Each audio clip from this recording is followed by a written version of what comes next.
All right, let's talk about something that causes a ton of stress for international students in Canada, extending your study permit.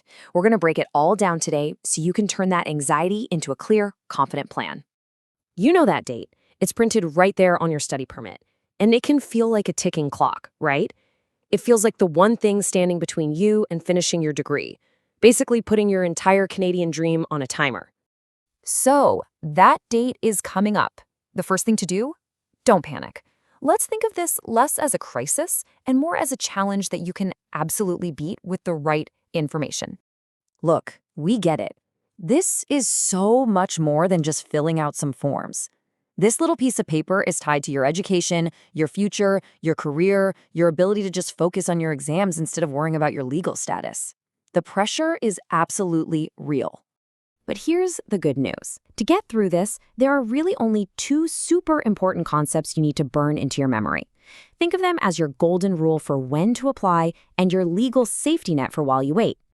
Here is that golden rule. It's simple, 120 days. You want to get your application in about 120 days, that's roughly 4 months, before your current permit expires.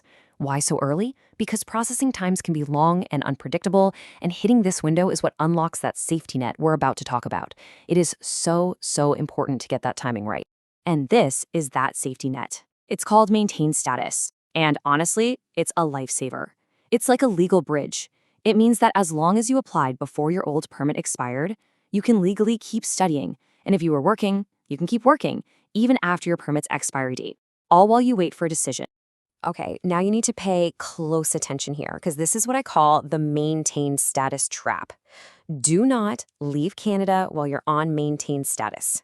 If you stay, you're golden. You can keep going with your studies, keep your job, but the second you leave the country, poof, that status is gone. You might get back in as a visitor, but you can't work or study until the new permit is actually approved and in your hand.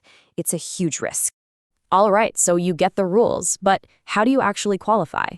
Well, it all comes down to proving you're still a genuine student, actively pursuing your education. Let's just run through a quick eligibility checklist. Let's just run through these, okay? Number 1, are you applying before your permit expires? We know this is key for maintain status. 2, do you have a fresh letter of enrollment from your school? You'll need it. 3, do your grades show you're actually making progress, that you're not just taking a bunch of unauthorized breaks? And finally, the big one, can you prove you have the money to support yourself? And let's be really clear about that money part. As of now, you need to show you have at least $22,895 just for your living costs, and that's for each year of your extension. And remember, that's on top of your tuition fees. This is a hard and fast number, and not meeting it is one of the top reasons people get refused. Okay, you know the rules, you've gone through the checklist. Now it's time for the game plan, the practical step-by-step guide to actually getting this application submitted. Here we go, your 5-step playbook. Step 1. And this is a sneaky one people forget. Check your passport. They can't give you a study permit that's valid longer than your passport. Step 2. Get on it and request your letter of enrollment and official transcripts from your school right away. 3. Get your supporting documents ready. That's things like 4 months of bank statements and a clear letter explaining why you need more time. 4. You'll submit the whole package online through your IRCC account. And step 5, maybe the most important step of all, stay put in Canada. Protect that maintained status until your new permit arrives.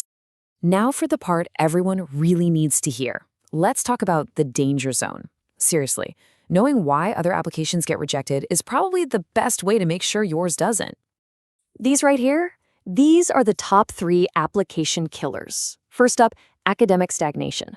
An officer sees failing grades or weird long gaps in your studies, and they might think you aren't serious. Second, not having enough money. We already talked about that magic number, you have to hit it. And third, a really tricky one, applying for an extension when you actually need a totally new permit. And that brings us to this critical point. I want you to really let this sink in. If you are changing schools, and that means moving from one designated learning institution to another, you can't just extend your permit. You have to apply for a brand new one. It's a different process, and if you get it wrong, it's an automatic refusal. Okay, deep breath. What happens if the worst has happened? You made a mistake, you got your dates wrong, and your permit is already expired. It is a scary spot to be in, but there might be one last chance, but you have to move fast. It's called restoration of status. You have a window, a very, very strict 90-day window from the moment your permit expired to apply to restore your status. If you miss that deadline by even 1 day, that's it. You have no other choice but to leave Canada. The clock is absolutely ticking. And this slide just lays it all out, doesn't it? The difference is night and day. Maintained status is the safe, standard process where your life just continues. But restoration, it's an emergency stop. You must stop studying. You must stop working. It basically freezes your life in Canada until an officer makes a decision. It is the absolute last resort. So when you boil it all down, it comes back to you. Your education, your future, it's in your hands. You need to be prepared. So take a really hard look at your grades, your bank account, and your documents. The only question left to ask is your application strong enough?